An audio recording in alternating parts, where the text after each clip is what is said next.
Doctor Huma किस number 44।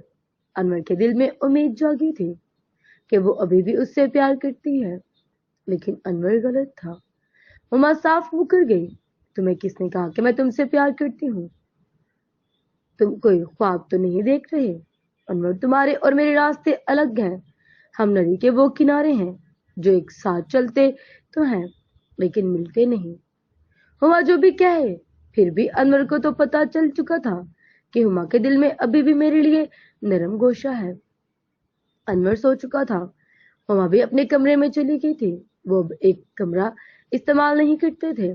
अचानक हुमा की माँ का फोन आया कि वो आ रही है हुमा से मिलने। अनवर, बस अड्डे से आकर मुझे ले जाना। हाँ जी आंटी, आप फिक्र ना करें, मैं ले जाऊंगा। बस आप जब पहुंचे तो मुझे बता देना। काल बंद हो गए थे। अनवर ने हुमा को बताया कि तुम्हारी अम्मी आ रही हैं। हुमा ने कोई खास तवज्जो ना दी थी। अनवर ने हुमा से साफ लफ्जों में कहा कि अगर आंटी को पता चला कि हम दोनों के दरमियान कुछ चल रहा है तो वो हर्ट हो जाएगी। इससे हम नॉर्मल मियाँ बीवी की तरह रह सकते हैं, अगर तुम्हारी मर्जी हो तो। हुमा, तुम ये ना सोचना कि मैं तुम्हारे करीब आने की कोशिश कर रहा हूँ, क्योंकि अब प्यार ही नहीं रहा तो करीब आने की क्या जरूरत है। अच्छा, मैं बाजार जा रहा हूँ, अगर कोई चीज चाहिए तो बता। अनवर हमेशा एक महीने का राशन इकट्ठा ही ले आता और एक हफ्ते की सब्जियां।